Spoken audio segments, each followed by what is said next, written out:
Você já parou para pensar no que as coisas são feitas?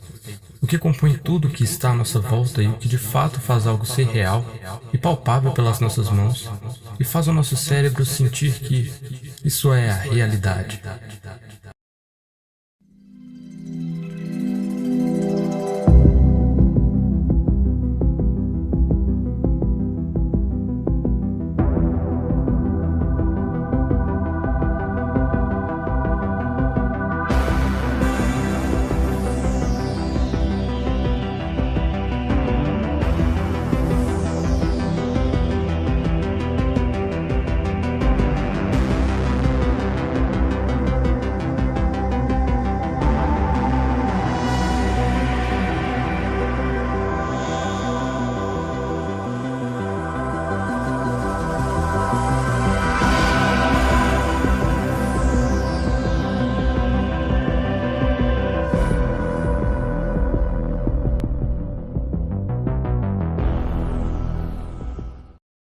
A Grécia Antiga e seu período helenístico sem dúvidas foi um fator importantíssimo para o avanço racional da mente humana.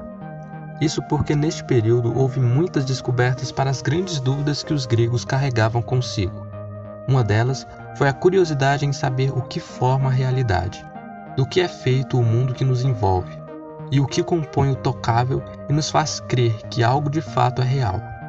Um filósofo chamado Leucipo e posteriormente seu discípulo Demócrito desenvolveram estudos sobre a possibilidade de existir uma partícula indivisível, a menor parte de um objeto ao ser quebrado várias e várias vezes.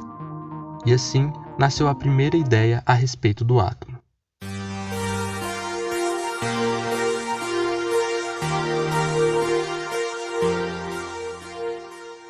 A ideia de Leucipo era de que o átomo seria uma partícula indivisível que compõe a matéria. Mais tarde, Demócrito de Abdera veio acrescentar mais coisas ao estudo do átomo, dizendo que o mesmo está em constante movimento e que este seria o elemento primordial e o princípio de todas as coisas, além de possuir um formato esférico maciço como uma bola de sinuca. Ou seja, para Demócrito, só existiam duas coisas que compunham todo o universo, o vácuo e os átomos. Essa ideia permaneceu adormecida por mais de 2.200 anos, sem nenhum avanço significativo, até que finalmente no século XIX, Dalton retoma os estudos iniciados pelos gregos, adotando a mesma concepção da forma do átomo sendo esférico e maciço. Contudo, segundo Dalton, os átomos possuíam diferentes tamanhos e pesos.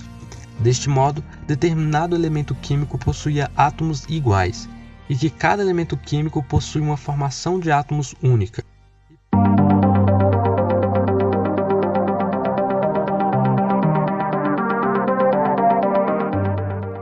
Só que o modelo atômico de Dalton não foi tão bem aceito.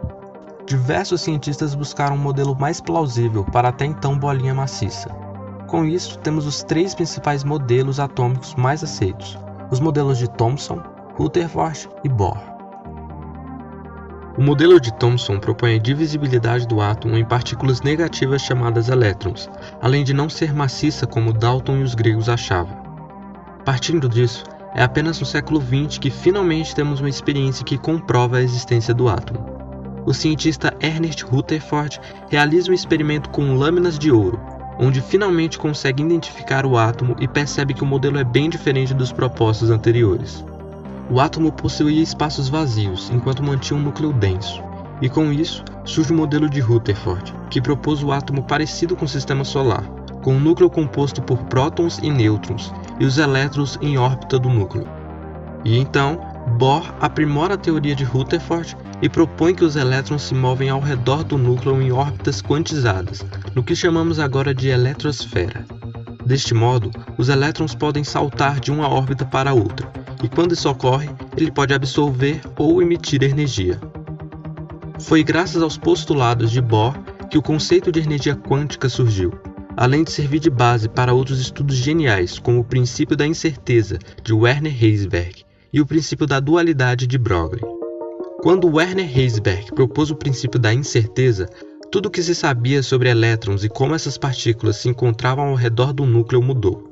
Com isso, ficou determinado que era impossível saber a posição e velocidade dos elétrons de forma exata quando estivessem na eletrosfera. Logo, Erwin Schrödinger colocou em pauta que daria para descrever as particularidades dos elétrons por meio da mecânica ondulatória.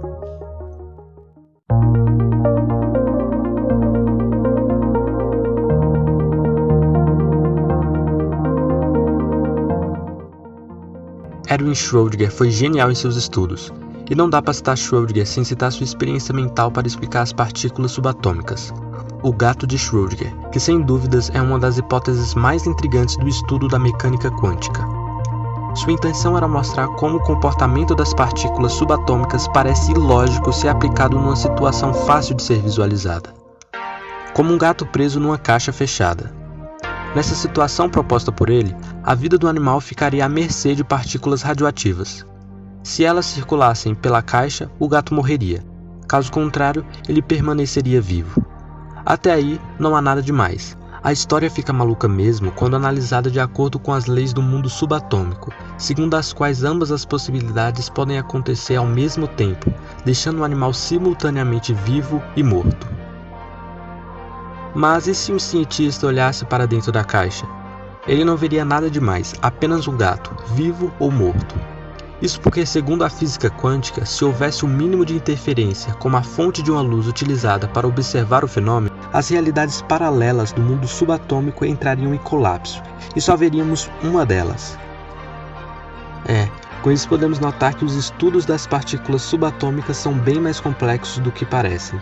Mas foi graças a esses estudos de extrema complexidade que hoje podemos calcular as camadas de valência nos elementos químicos. Mas perceber e interagir com a existência dos elétrons é bem mais fácil do que localizar sua posição exata no espaço. Talvez não seja tão fácil assim. Aqui na 10ª tentativa. Juntou. Não deu nada. Talvez o problema possa ser o pote. Eu tô com medo do balão estourar. Droga!